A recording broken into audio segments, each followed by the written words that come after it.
Hey, everybody. I'm Dieter. That's Jake. I'm from parts unknown right now. Jake is down in the Bay doing Mhm. the Lord's work, which is covering day one of training And day camp. 2, and day 2. Oh, and day two. What was day one and day two? These are very There's important the things. there's the pre-day one where you talk to Kyle Shanahan and John Lynch, and then you sort of Uh-huh. talk in circles, and then there's Uh-huh. day 1 where you have unpadded practice, and day 2 where you realize, "Oh, this is very silly until we get pads on." And then there's 2 more Right. days like that coming up. Right. So it's basically just extended mini camp again, which is cool, which is also why I'm not there, among other reasons. And I don't know. You feel like you're learning something out here, Jake? You feel like you're getting some information on the boys? Uh, a little bit.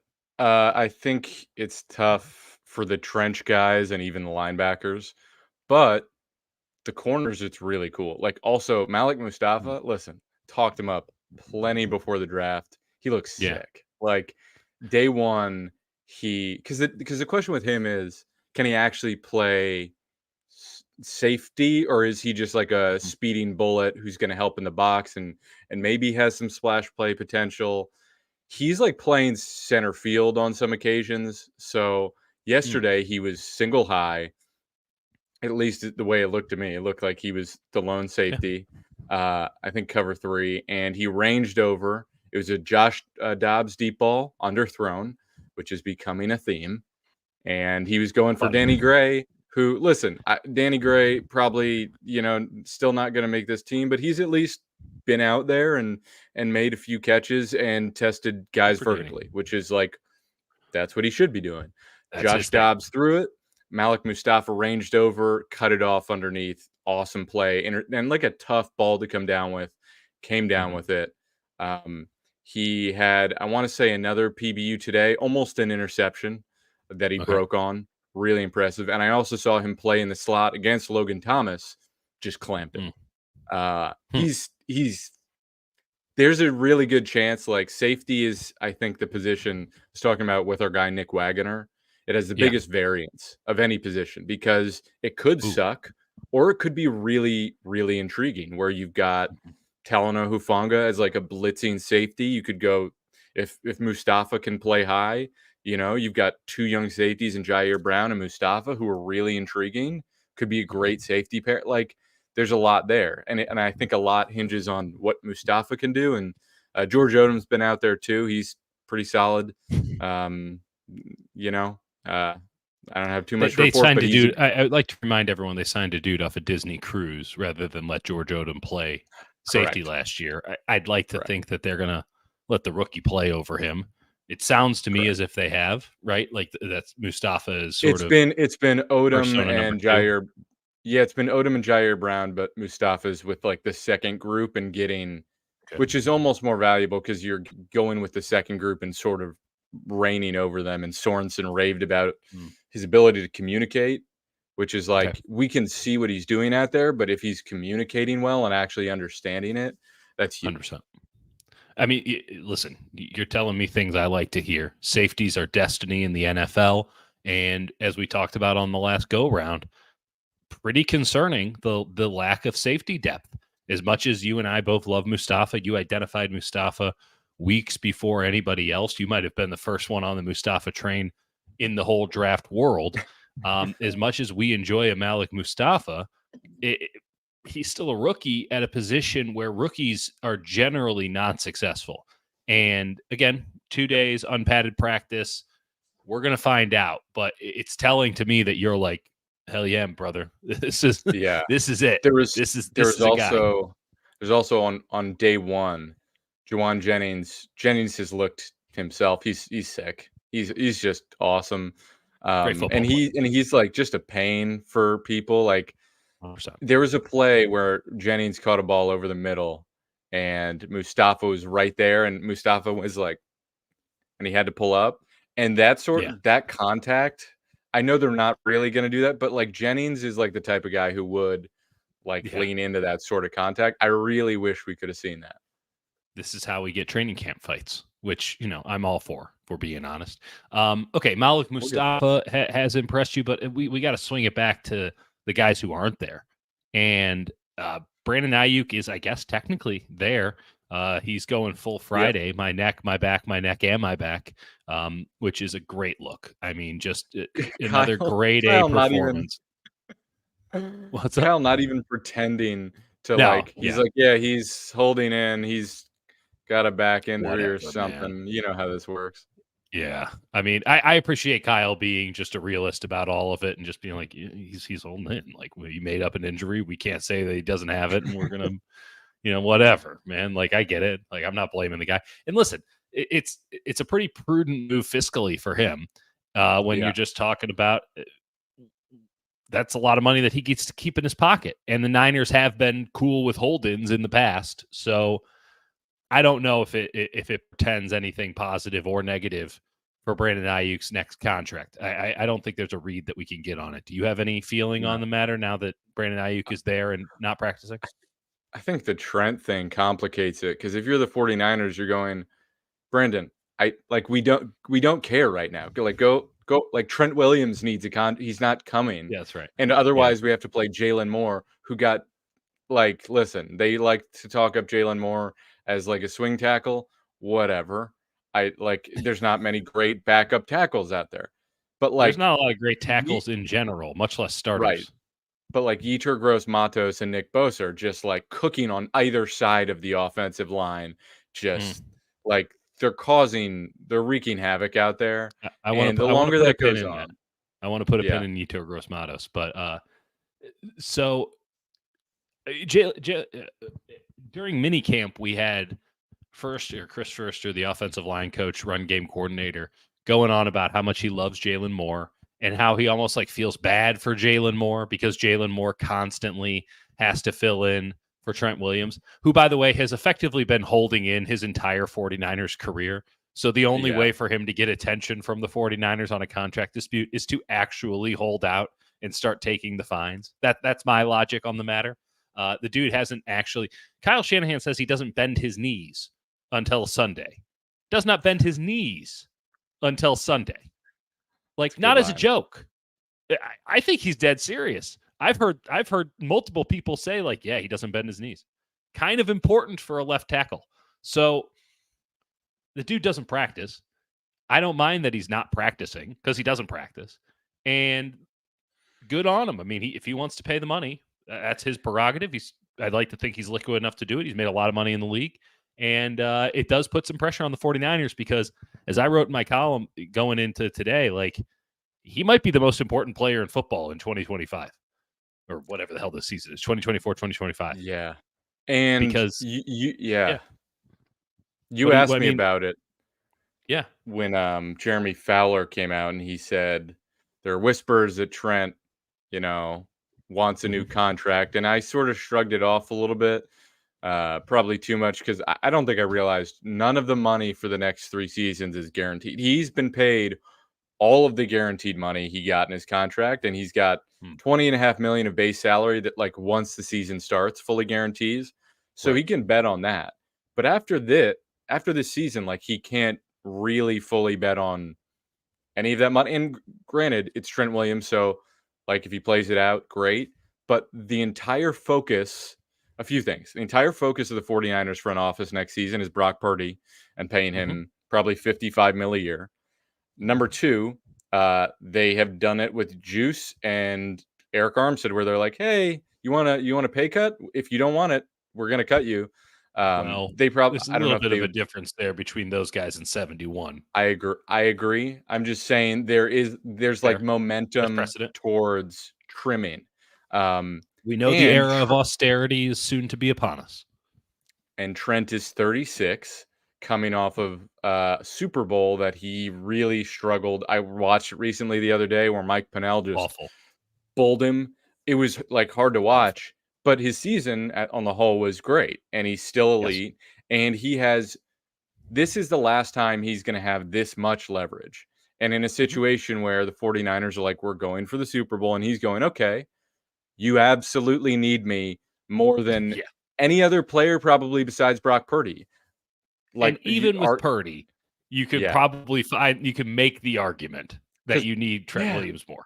because Purdy can't do much if he's just getting destroyed on the left That's right. side. That's So right. I think Williams is calculating, okay, I am gonna sit this out because I made 171 million. I can play maybe I'll just retire if you don't give it to me.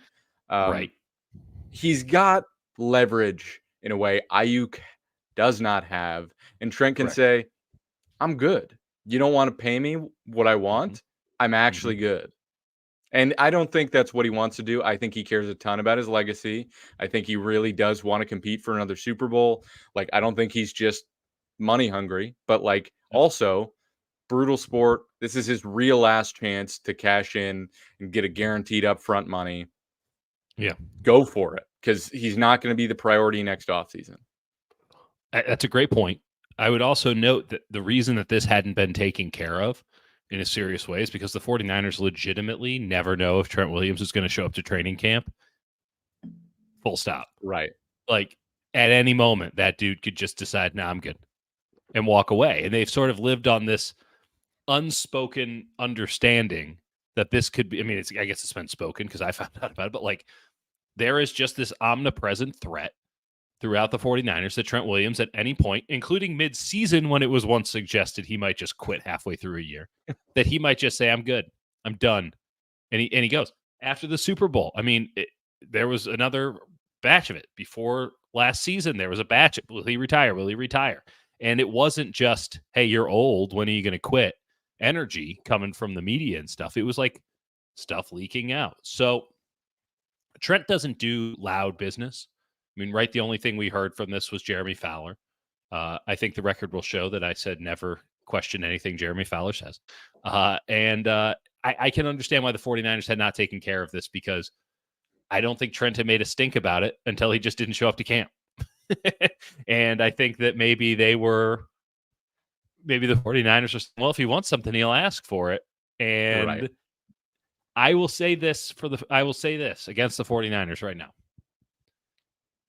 They were so gung-ho about extending Christian McCaffrey that now every other person in that building who is interested in a contract has to think that they should get one too. Right? The precedent was their eagerness, their zeal to give Christian McCaffrey, who probably should not have gotten a contract extension, given the position that he plays, given the money he already had on the books, given everything, given Yeah. all that, they're sprinting to get a new deal done with McCaffrey because McCaffrey asked for it for like 3 days. He's like, I would like a contract. And they're like, okay, we got stuff. I would like a contract. Oh, hey, come on, hold on. And then he asked the third time, and Right. they're like, okay, let's do this thing. And if I'm Trent Williams, I'm going, everybody else gets in line behind me when it comes to stuff like this. Brandon Ayuk's looking at Christian McCaffrey. Is Brandon Ayuk the same player as Christian McCaffrey? Hell no. But is he a player of Christian McCaffrey's ilk? They're all pros. They're both all pros. I think Ayuk can make an argument that he's as important to the offense as Christian McCaffrey. He can make he might not be right, but he can make the argument. Yeah. And it just makes it very difficult. The Niners made life a little bit more difficult themselves because they didn't want to have to experience any difficulty with Christian McCaffrey. And I think that should be explored a little bit further. And perhaps we will explore that a little bit further the longer this thing drags out. But again, I'm not at all worried about the fact that Trent Williams isn't at camp. I mean, literally, let me know if they start the week of preparation. If they go to practice on Wednesday before that game against the Jets and Trent Williams isn't there, then I'll be like, huh, you better show up at least once this week to not bend his knees for a couple of days. Like, Right. until then, I don't care. And like, legitimately, I know that people are scared off from last year and Nick Bosa not practicing, and then he looked like ass for the first 6-7 weeks of the season. Trent Williams will come right. He'll come correct. And he just doesn't. In training camp, you see him do what, like 5 reps? Like, I don't know. Oh, don't yeah. know. Like he usually in training camp does, I think, 3 reps, 2 against Bosa and 1 against, whoever their other guy is. It's like a snow leopard sighting when you get the Bosa, Trent Williams just rep in the one-on-ones, and everybody huddles around and, wow, the majesty of the silverback gorilla and the big bear. And it goes full David Attenborough. And then you're like, well, now the hell, what are we supposed to do? Because we're not going to see that again for another 3 weeks. And then maybe they'll bust it out again. I wish I had a good like music equivalent of they never play this song anymore. But regardless, I'm not worried about that. I am worried about the Ayuk thing, though. The hold in, hold out doesn't matter. He's not practicing. And I mentioned this the last go around. I kind of want to lay on you again here. Like, this offense should be different this season. Not like dramatically different, but when you think about what Shanahan style offenses have been doing around the league with the proliferation of his assistants, it's a lot of 11 personnel. It's a lot more of a McVayian. And, you think about what Bobby Slowick did last year with the Houston Texans, and you look at some of the draft picks, or specifically one draft pick in Jacob Cowing, who I've comped to Tank Dell a million times over now. I got to think that Kyle is looking at some of the stuff that his proteges are doing and trying to get that into his game plans a little bit more. Right. This is a team that, ran a lot of empty sets for early downs last year. Brock Purdy ran a lot of Big 12 shit for them. And now he gets a real offseason to be the number one QB because, wasn't a rookie, fourth string depth chart. Let me get that thumb in there. Fourth string depth chart.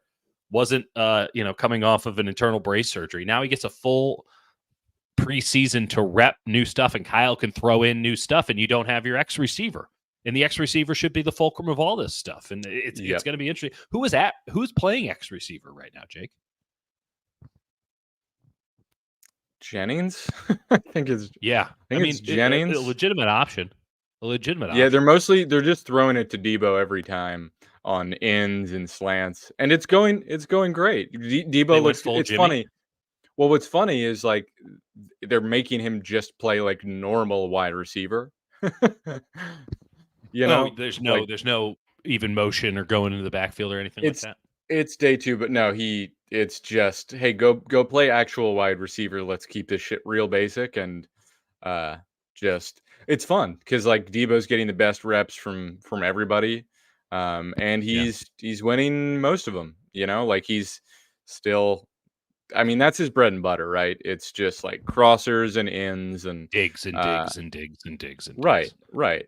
Like not a lot of complexity, and it's great. But like in terms of anything else and like actual, complicated sets and like I don't know. It's not. Keep it simple so that dude can go run through some faces. I mean, it doesn't. You didn't have to run, complicated block schemes with Marshawn Lynch. Just run zone right or zone left or power right. Like he'll get the job done. Right. Those are the best kind of football players. I don't need the guys who you need really complicated plays to make work. I don't know if they're very good football players. That's a personal stance on that. And we all know that Deebo Samuel's an elite football player. By the way, Deebo Samuel's got to be thinking, I'm about to get paid. Because the longer Brandon Ayuk pulls out, the more Deebo Samuel is effectively getting paid. Not by the Niners. Probably not by the Niners, but probably. I mean, here's the thing. I still think it's highly unlikely the Niners. I think a deal still probably gets done with Ayuk, but if it doesn't and it goes to like 5th-year option, and they're just like, all right, which one of Ayuk and Debo like plays their ass off, they get the contract because I don't think that's where it's going to go, but that's a door they're like leaving open, especially to be like Ayuk, hey, you can take the contract and we'll ship off Debo next year, or we're going to get a contract year Debo and you're going to have to play next year for your contract. So I think it's a good situation for them to be in. Uncomfortable in the time being and not advantageous at all for the offense. But, hey, they got that Christian McCaffrey contract dealt with. So how bad could it possibly be? We've been talking a bit about Purdy on the periphery. How has he looked so far? Great. He looks great. He had a hit, what's it called? Braden Willis for a nice little shot down the seam. That was pretty. Braden Willis, one of my guys to keep an eye on. I like hearing his name. It's interesting. Because they've actually got like not a good tight end room as we've spoken about. No, but like they do Eric not Saubers, have a good... No. I'm just saying it's from the perspective of me being like, oh, this is like the worst tight end room of all time. It's looking slightly better than that, which is to say, Braden You were Willis a bit got a little something alarmist. to him. Eric Yep. Saubert has been looked like more of a player. Caught a nice little pass that Diamador Lenore broke up, and he caught it Okay. off the bounce today. That was cool. Okay. And then Logan, I guess it's Logan Thomas versus Cam Latu. So Wow. probably Wow. Logan Thomas. Probably Logan Thomas. Have you seen Cam Latu practice? I have. I keep. What happens is I see him out there and I go, okay, I'm gonna watch Cam Latu, and then I go, okay, something else is happening, and I get Someone's more actually interested in playing that. football. Um, George Kittle. well, George Kittle praised him very highly on the first day. Shout, he was like, "Great job, Cam," which was a little too loud, ooh, maybe a little yeah. performative. And sometimes it sounds like great take here from 49ers faithful forever. Cam Latu as good as Drake Jackson, who is not practicing. Though every He's time you see on. him, you just Yeah, go, that guy could be something. Could be something. Shows you something that not all about looks. Regardless, who else do I want to ask you about? Who else do I want to ask you about? Okay, so Purdy's look good. Tight end room doesn't look as shitty as it is. You like what Yetur Gross-Matos is doing? I mean, is Yep. Gross-Matos just doing the Leonard Floyd thing, or is he a third down guy? Like, what have you been able to surmise off of the Oppo defensive end position to 97? I think the default is that it's going to probably be Floyd. Probably is the third down rusher. I think they're gonna like both have a decent amount of snaps. I don't know if either one's gonna be just as the third down rusher. Floyd, I don't know. He wasn't very involved today. I think he came up a little gimpy first day. He was involved, but Bummer.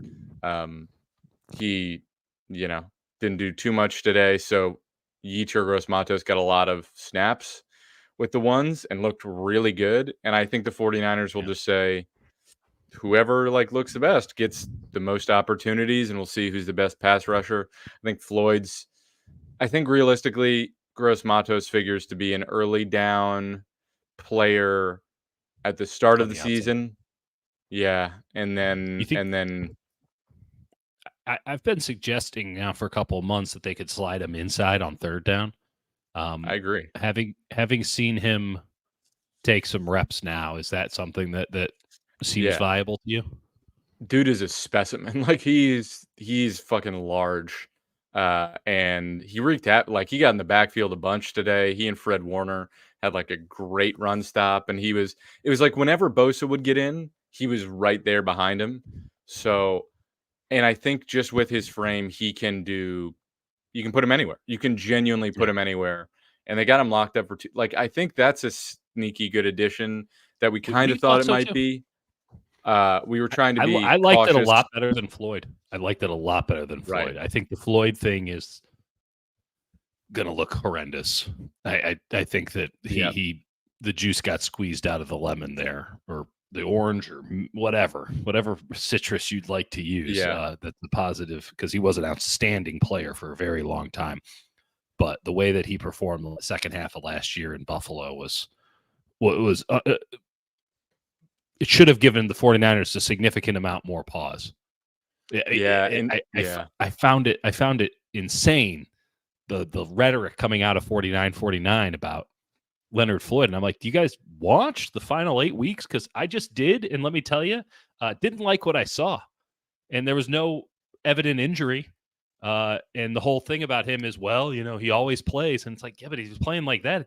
Who cares? Yeah. So Yeah. I like Yetur Gross-Matos, 49ers faithful coming in saying Yadam. I think we're pro Y. We're pro Y. And there's nothing wrong with that at all. Yadam and Yetur Gross-Matos looking really good so far. Early days yet. Yep. Listen, my biggest concern on the team, we've mentioned a lot of the other one, safety, linebacker. Anything stand out to you at linebacker? They've been talking up D Winters a ton, and linebacker is one of those things where, especially before pads comes on, it's Yeah, tough.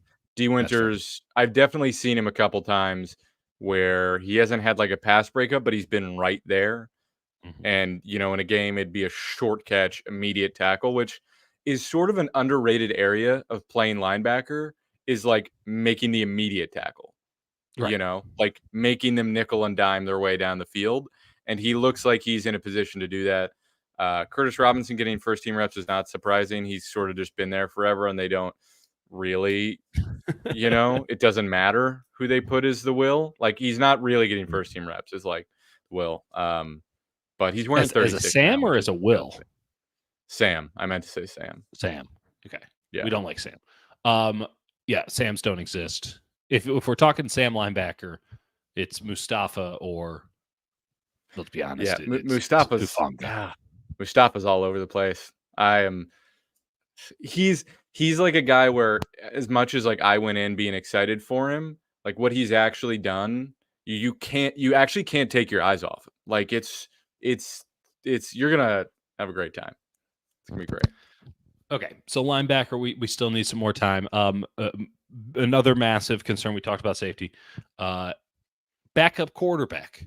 So Brock Purdy's out here. Everyone's saying, oh, Brock Purdy, he's put on weight. So much zip on his throws. What a dude. Well, he's about to get paid $60 million a year, so he better look that good. Real quick.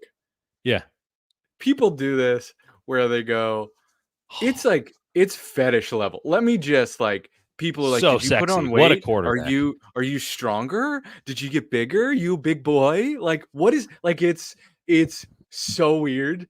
Like, I know they're athletes. I know like their jobs are like staying in shape and being in the best shape, but I get, like, it's so bizarre to me that it's like, oh, does he have more zip? It's like, he's throwing the ball well. I can't, like, it's not like he's sending a goddamn lightning bolt across the field. Like, what's our he's zip placing quotient? it well. It's insane. He looks great because he's like a great processor and delivers the ball on time in the right places. And What a concept. yeah, his arm probably is better than it was last season when he was like rehabbing, apparently for the first like 2 months of the season. It's That's just, right. Can we not be like, ooh, Brock Purdy's, like, stop it. Like, get a grip. I mean, fans do whatever you want. Yeah, fans can do it. I mean, you can fetishize them. I'm not gonna shame your king. I'm not gonna kink shame. Yeah, we're not like that. We're for all sorts of weirdos. We might be sickos, but we're for all sorts of weirdos too. Right. And that's cool. You guys go ahead. But yeah, I knew it was game over when at mini camp it's like Brock's looking cut. And it's like, come on. Like, you know what? I'll cop to it though, because every now and again you see Nick Bosa and you're like, we're not playing the same game, are we, Nick? Right. We're not the same species. And then, No. which is why when I see a wide receiver who is the same size as me, I go, what is going on? What is happening here? How are you out there not perishing every single second of every day? They're shifty. It matters. It matters. And so, okay, Brock's look good. How have his backups, who I am very, very concerned about, looked so far? Because we should be getting at least some sort of a read on Brandon Allen and the astronaut Josh Dobbs. Quick analysis: Brandon Allen, good. Nothing really of note. Okay, is not good's done better anything. than what I saw. Yep, has not done anything to make me go, oh God. Josh Dobbs has frequently made me go, oh, like genuinely, like harrowingly poor throws. Like there was one today where Jake Tongas, who's probably the 6th tight end on the roster, like, God bless him. He keeps showing up. Is wide open, and I'm not just ripping this guy. Like, realistically, that's what he is. He goes in, and Dobbs throws a ball a good 2 feet behind him, and Tongas is like, look. And when your 6th string tight end is like, dude, come on, like, that's not a good sign. He airmailed one over, and 2 days in a row, he's thrown go balls that have come up like a couple feet short of the wide receiver and been picked off. It's worrying. And here's the thing. It's only like a $2.125 million contract, but it's fully guaranteed. So there's a situation where they've just set $2 million on fire and go with like Tanner Mordecai, who is not yet thrown.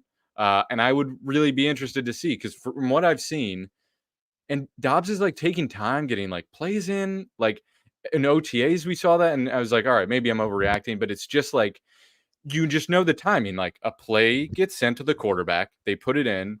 It's just not happening at the right speed. I'm not trying to like just rip him. This is like, it's concerning.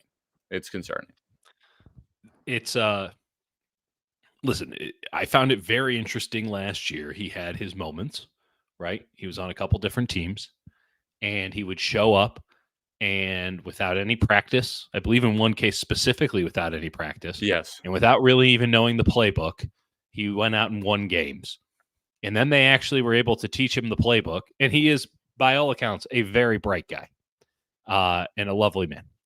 Perhaps too bright. But he's been on so many different teams. That tells you a little something. I don't think this is just basic journeyman stuff. If you're smart and capable, you don't have to be a starter, but teams keep around backups for a long time. I mean, Nick Mullins is still around. Nick Mullins has no physical traits worth mentioning. Who but took he's smart over and capable. for Josh Dobbs last year. Right. Again. So the fact that Josh Dobbs has bounced around a bunch and that he got worse with more preparation is strange. At the very least, it's strange. And now you're seeing him struggle, get in plays. And it's like, I thought you were supposed to be the smart one. That's supposed to be the easy part of the general game plan for you, right? The hard part is making accurate throws and stuff. We'll give you some deference there if you got all the smart stuff down. But if you don't have the smart stuff and you don't have the physical stuff, what are we doing here? Well, what's happening? Right. It was an odd sort of fit because they signed Josh Dobbs and you go, oh, Josh Dobbs. Like, I didn't really think of him as like a sort of fit for the Niners. I think the idea with him is like, okay, Allen knows the system. Like, he's just fine in like a pinch pro. Right, for like a quarter or two. But I think they're like, all right, well, if it's a couple games that Purdy would be out, Dobbs has some athleticism, could make some things happen.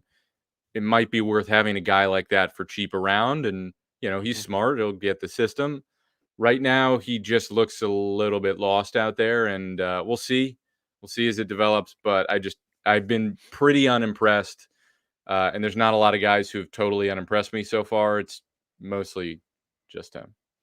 I think it's worth noting that they could totally eat it, and when they totally eat it, they can then probably go see who else got cut.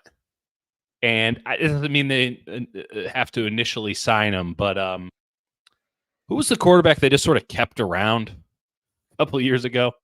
He was just sort of omnipresent at the Hilton, but wasn't on the team. Oh, was that Nate Sudfeld? I think it was the original Sudfeld. No, it wasn't Sudfeld. It was some other guy. Whatever, we'll look him up. And they just sort of kept him around. And sometimes he'd be on the practice squad, and sometimes he wouldn't be. I think they signed him like 9 times. Yeah, they might end up doing that again, keeping. And this obviously would help with the roster crunch because there's a couple of positions where you go, how the hell are they going to, keep these guys? Like running back, for instance. If Cody Schrader is as good as I think he's going to be, as you think he's going to be, as a lot of people think he's going to be, and you now have a real issue where you have to cut a good player.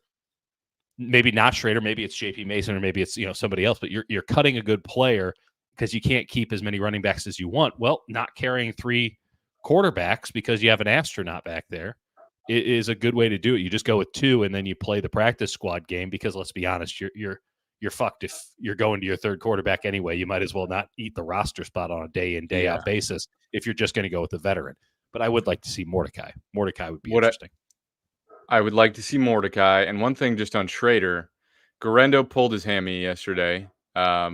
He's had a history of hamstring injuries. He's a guy who really needs to learn the running back position. If he doesn't have reps and this thing like lingers, I think there's a very real avenue where he gets Cam Latu'd, PUP'd, and, misses the season, which is not ideal. I don't think that's the route they want to go based on how they valued him. I think they would try and avoid that at all costs. But if Schrader looks good, and there was like one outside run where he got some guys where they're like, all right, he's a little quicker than we thought. That's right. Did one of those. His whole thing. Right. And his testing's horrendous, but he's a little Juwan Jennings, That's right. That's and you always underestimate him and you go, the athleticism isn't there, but it is. I don't understand it. He's a gamer. There's a route where you can't be a bad player and be the best running back in the SEC. You can't be a bad player.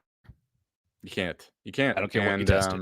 Juwan Jennings was a very good player in the SEC. Very good. Wasn't the best wide receiver in the SEC, but he was a very good player, very productive player. You can't be a bad player.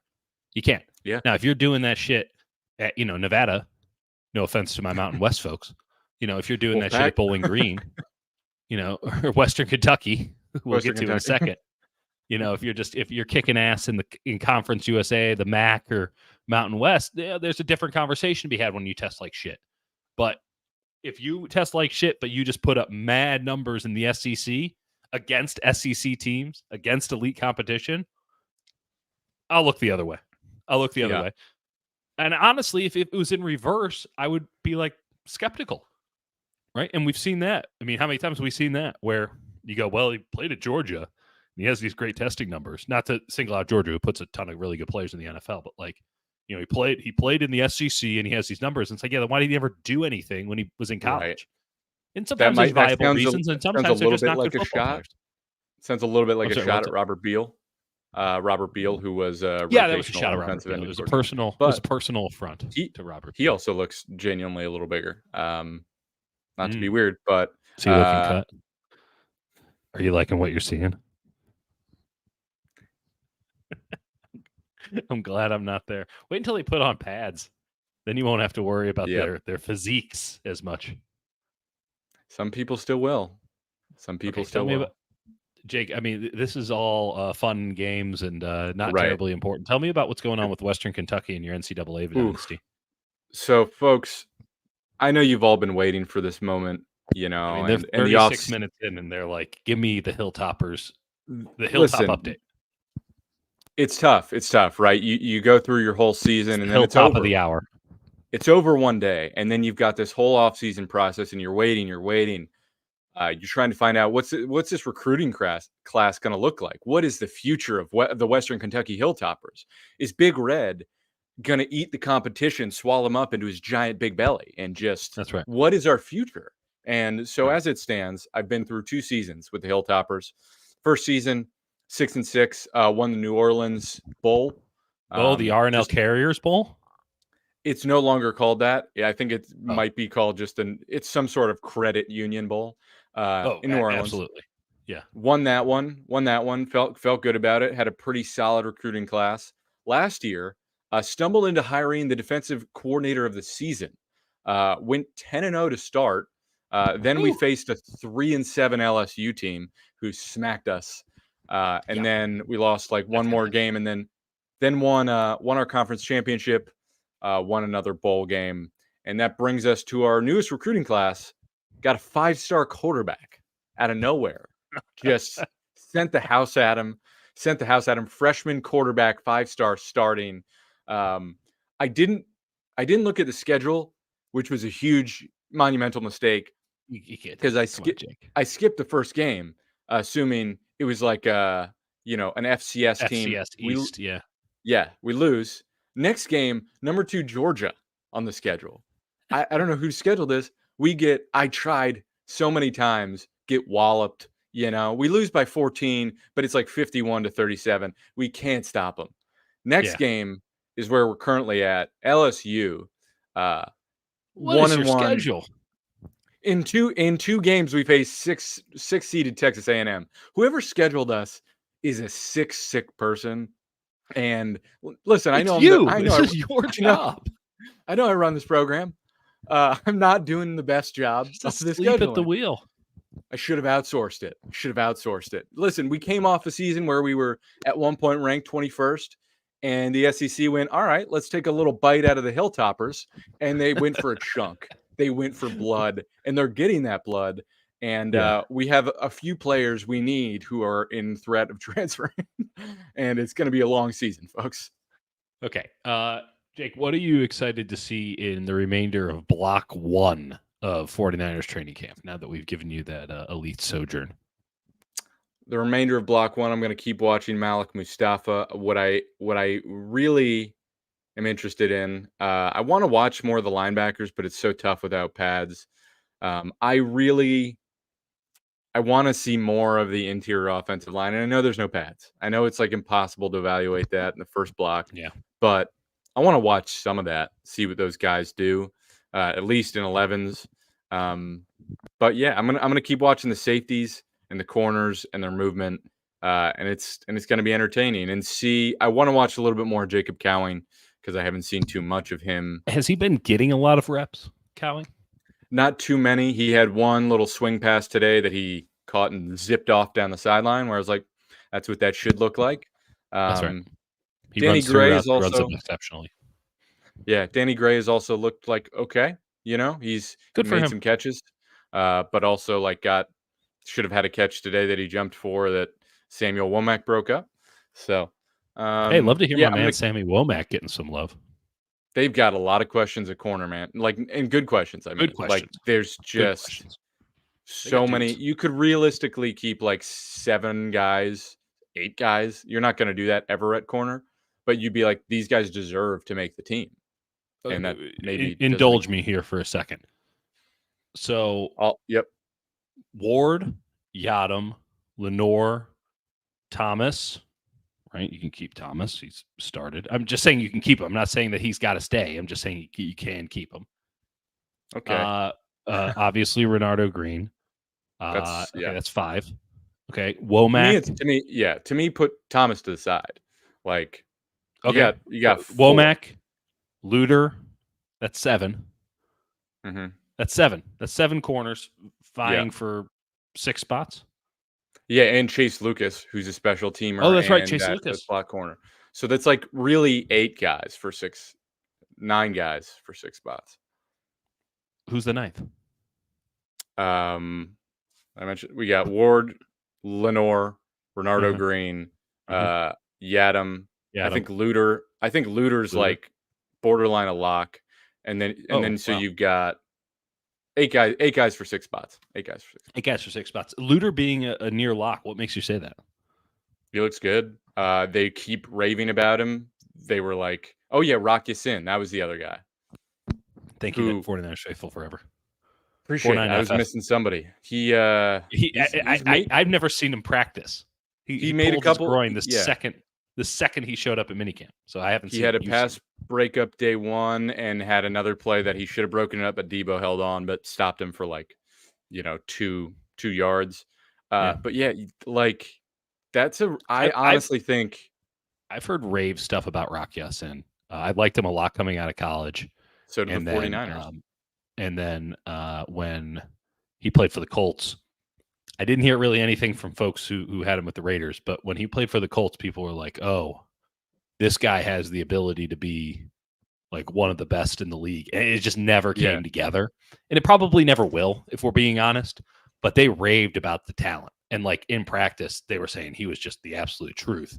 But he just couldn't stay healthy enough to translate it onto the field. He looks good. I think he's a guy that if they can get him as their veteran practice corner, that would be a fucking coup. That's a play. Yeah. They've got like I think looking into a trade, like if you could ship off Ambry Thomas for like a bad nose tackle. Okay. Like, hey, you're about to cut this guy. We're about to cut this guy. You want to just do a swap? Yep. That's a doable thing. Let's leave the agents out of this and just make this thing happen. Right. They should do more trades like that. Baseball, they do that shit all the time. I had some point, but I forgot it. Doesn't matter. That's we should clip that as like the tagline for the show. I had a point. Yeah, I had a point. I lost it.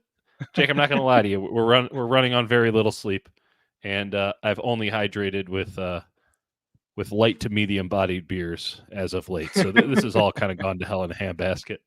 My whoop is like, "Are you okay? Like, I know you're alive, but are you doing okay?" And I'm like, no, this is not vacation. Don't schedule a vacation that just revolves around spending time with your in-laws. Don't do that. That's stupid. I'm a dumb man. Dumb man. We can also clip that for you. All right. We'll do this again in a couple days. We'll have Jake take all of block 1 into consideration and then come in with his studs and his duds, as we will do until I get my fat ass back down into Santa Clara. I guess I'll be there for practice on like the next Wednesday. Who will show up first, Trent Williams or me? That's a great question. That's actually really, I don't know. You should walk in. Last year, I didn't show up until Brock Purdy was able to throw 100%. I was on paternity leave, and I'm like, Oh, yeah, well, yeah. Brock ain't throwing 100%. So I showed up when Brock was like, I'm 100% good to go, and I'm like, I'm 100% here. Love it. That's what I did.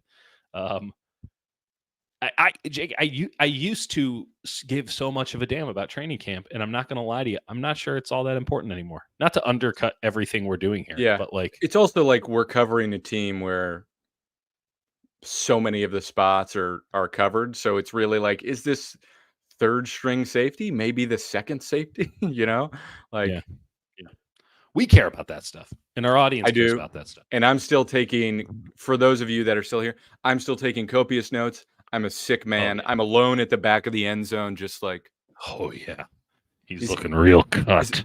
is Mustafa single high? That's what I'm doing. So I got you. You know, you got any weird questions? I'm your weird envoy Yeah, go to to get Hutch. those questions Leave answered. me alone. Go to Hutch at Hutch Diesel on X. Just Don't. ask him your weird minutia questions. Sure. Like, is Jarrett Sure. Kingston looking good at right tackle? Think I'm he's seriously been- asking. Is he looking good at right tackle? I don't think he's been a right tackle.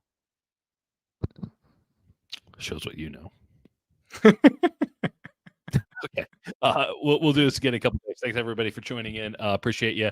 And at some point, we're not paying Elon Musk, so we appreciate you guys strictly coming through and following us on YouTube. Hit subscribe and like if you are interested in Yep. more of this tomfoolery and or nonsense. And Yep. we'll ramp this thing up. But once I get back to the Bay, we'll make it look nice too. So until then, have a good one.